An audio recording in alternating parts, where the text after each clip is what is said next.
Formula E semakin terasa ngeri-ngeri sedap. Citra Anies jadi taruhannya. Ditulis oleh Ferry Badli dari siwar.com. Keuntungan apa yang didapat ketika race ini berhasil, Formula E? Dan kerugian apa yang didapat ketika race ini gagal? Kalau mau disebut agak sedikit ekstrim, ini adalah satu perjudian yang sangat luar biasa bagi Anies.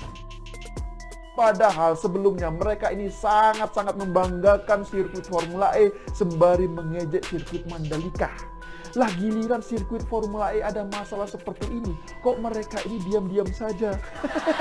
Kalau penonton Formula E itu sepi, Anies akan jadi bulian se-Indonesia Raya. Sudah ngabisin duit triliunan rupiah, sponsornya nggak ada. Penontonnya cuma 1-2. Wah, ini bisa dianggap kegagalan terbesar Jakarta. Rugi bisnis karena nggak siap dan nggak punya studi kelayakan. Formula E ini dipaksakan untuk jadi sirkus politik saja. Jiwa olahraganya nggak ada. Maunya tampil wah tapi kemampuan zero. Akhirnya Anies nanti harus siap kembali menata kata we don't know what we don't know. Gubernur DKI Jakarta Anies Baswedan memang unik bin menarik. Kenapa? Karena apa yang dia lakukan beda banget dengan yang dia janjikan. Sebagai contoh, ia kala itu berjanji akan membangun 232.000 unit rumah DP 0, tapi yang dilakukannya malah bikin sirkuit Formula E. Sementara, rumah DP 0 rupiah itu hanya dibangun 780 unit doang, gak sampai 0,5% dari target. Diketahui Formula E ini merupakan balap mobil kursi tunggal yang menggunakan mobil listrik. Bisa dibilang termasuk olahraga yang mewah dan mahal. Sampai-sampai tidak ada satupun orang Indonesia yang jadi pembalap Formula E ini. Jadi, meskipun balapannya di Jakarta, warga plus 62 hanya jadi penonton doang nanti. Nonton bule balapan. Entah apa alasan Anies memilih Formula E ini. Kenapa gak pilih motocross atau sekalian balapan Tamiya biar lebih hemat gitu? Tapi kalau melihat gelagat Anies selama ini, sepertinya Formula E ini mau dijadikannya sebagai ajang pencitraannya untuk pemanasan menjelang 2024.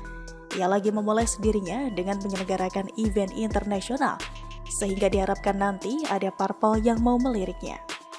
Di samping itu Anies juga pengen menyanyi balapan MotoGP Mandalika. Kalau Jokowi bisa bikin sirkuit Mandalika, aku pun juga bisa bikin sirkuit Formula E. Demikian yang ada di benak mantan Mendikbud itu. Jadilah dia bikin sirkuit tersebut. Hanya saja bikin proyek itu tidak seindah yang dibayangkan Ferguson. Supaya berhasil mesti punya perencanaan yang matang.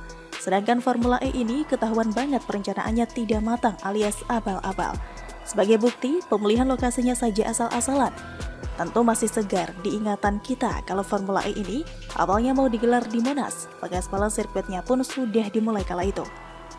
Termasuk ratusan pohon sudah ditebangi. Gak taunya lokasi sirkuit itu cagar budaya. Tak pelak auto tidak mendapatkan izin dari pemerintah pusat karena dikhawatirkan akan merusak warisan budaya yang ada.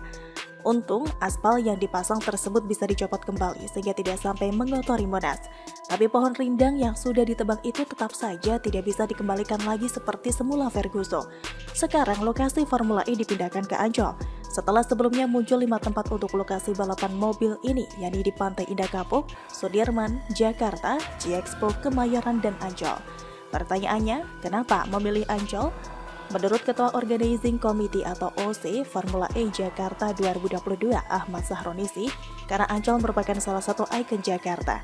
Selain itu, lokasinya juga tidak mengganggu mobilitas warga, mobil khusus, pengendara mobil, dan motor. Namun lagi-lagi pemilihan lokasi Formula E kedua ini tanpa perencanaan matang. Berada di rawa-rawa Ferguson. Dulu waktu Jokowi menjabat sebagai gubernur DKI kan dia aktif banget tuh ngeruk lumpur yang ada di kali, yang tujuannya untuk mencegah terjadinya banjir. Nah, lumpur-lumpur itu dibuang di lokasi Formula E ini. Pertanyaannya, apakah bisa lahan bekas buangan lumpur dijadikan sirkuit balapan mobil?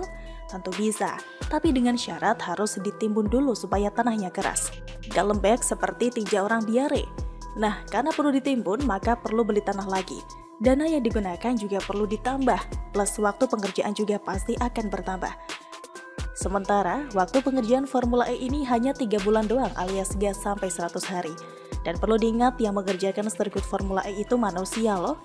Kepala proyeknya bukan Bandung Bondowoso yang memiliki kesaktian mampu memerintahkan Dedemit membuat sebuah jala tunda dan membangun 999 candi dalam waktu semalam. Sehingga sangat wajar bila kemudian banyak yang menyaksikan pekerjaan sirkuit Formula E ini rampung sesuai target.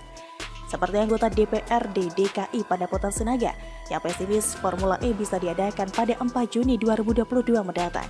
Saya orang di bidang konstruksi, saya semakin tidak yakin bahwa sirkuit ini akan jadi. Perlu pengerasan di bagian rawa yang jadi tempat buangan lumpur. Sulit untuk jadi dalam 3 bulan, ujarnya. Belum lagi ditambah, para pekerja itu bukan orang yang berpengalaman bikin sirkuit. Uniknya Jack Pro, si pembuat sirkuit itu, selalu berusaha meyakinkan Anies bahwa semuanya akan baik-baik saja. Direktur Jack Pro Gunung Kartiko mengatakan, sirkuit Formula E di Ancol memenuhi syarat kualifikasi sirkuit Formula E internasional dari Federasi Otomotif Internasional atau FIA, dan FIA akan memonitor langsung pengerjaan sirkuit Formula E di Jakarta. Pertanyaannya, bagaimana bisa disebut memenuhi standar kualifikasi kalau sirkuitnya saja belum jadi? Lagian pula, bagaimana mungkin FIA menyimpulkan sirkuit Formula E itu sesuai standar kalau mereka saja baru akan memonitor kegiatan pembangunan sirkuit tersebut? Hanya saja kalau pembangunan sirkuit itu gagal memenuhi target waktu yang telah ditentukan, Jack Pro tidak terlalu rugi. Justru Citra Anies yang gak bisa kerja semakin menguat.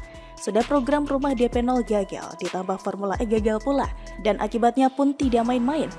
Pertama, martabat Anies sebagai capres jadi tercoreng. Kedua, mantan pasangan Sandiaga Uno itu juga semakin dikenal oleh masyarakat luas sebagai gubernur yang tidak becus bekerja. Terakhir, peluangnya untuk diusung partai sebagai capres semakin tertutup. Sehingga bisa dikatakan masa depan Anies, baik dan buruknya ditentukan oleh Jack Pro ini. Dan inilah yang bikin Formula E terasa semakin ngeri-ngeri sedap, karena menyangkut citra seorang gubernur kadrun. Bagaimana kalau menurut Anda?